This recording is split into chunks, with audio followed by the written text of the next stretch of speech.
Hey everyone, welcome back to Genai Linux News. Let's kick things off with some kernel development news. According to Linux 7.2 RC5 has just dropped, and this release candidate is packing a ton of bug fixes and regression patches. We're getting really close to the stable 7.2 kernel release. We're talking less than a month away now.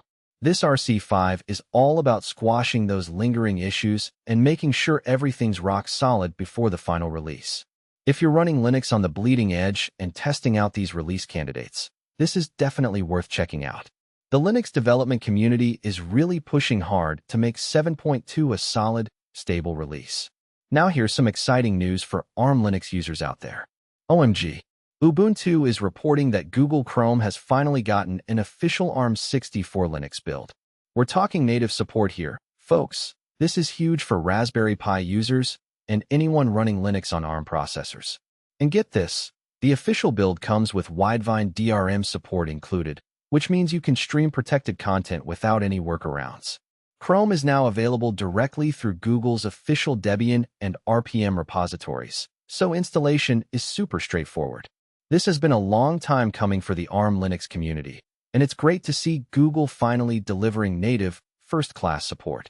Sticking with kernel news, Linux is reporting on something the developers are calling the KVM Chainsaw, and honestly, that name alone got me excited.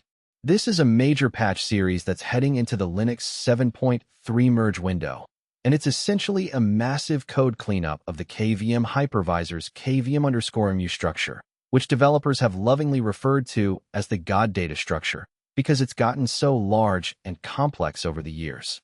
Think of this as some serious house cleaning in the virtualization layer. When you've got a data structure that's become this unwieldy, cleaning it up is critical for maintainability and performance. Expect this work to improve the overall health of the KVM codebase going into the next kernel release. Let's talk about some important toolchain updates. Linux is reporting that the GNU toolchain just got some fresh releases.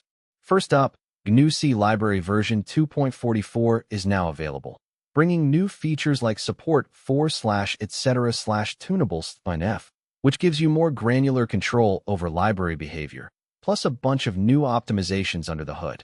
And if you're working with assembly or building software, GNU Binutils 2.47 also just shipped. This release includes expanded RISC-V architecture support with new instruction extensions and additional command line options.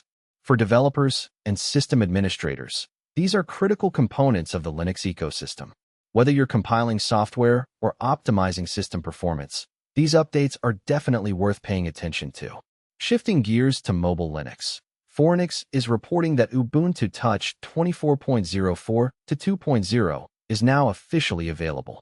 This is the latest feature release for the mobile operating system based on Ubuntu 24.04 LTS, and it's bringing some modern smartphone design features to the table. We're talking support for displaying notches and rounded corners, features that have become standard on contemporary phones.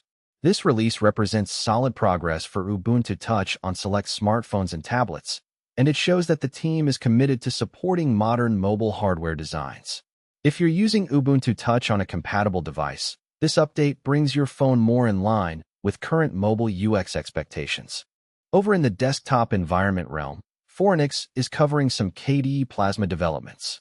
The KDE team has been working on a new utility called kscreenctl, which is designed as an improved replacement for the older kscreenctl tool. This is part of the ongoing KDE Plasma 6.8 updates, which also include various bug fixes and crash fixes that the developers have been tackling. Display and screen management might not be the flashiest feature, but having solid, reliable tools for handling multiple monitors and display configurations is absolutely essential for productivity. KDE's commitment to refining these tools shows they're focused on the details that matter to users. And finally, let's check in on Wine development. Linux is reporting that Wine 11.14 just released as the latest bi-weekly development build of this essential compatibility layer for running Windows games and applications on Linux, macOS, and other platforms. This release brings some notable improvements. While 64 mode support is now coming to FreeBSD, which expands Wine's reach beyond traditional Linux systems. Plus, there's better icon support in the Start menu, which improves compatibility with Windows software that relies on those visual elements. Wine continues to be the go-to solution for gaming and Windows application support on open-source systems, so regular updates like this keep things running smoother for users.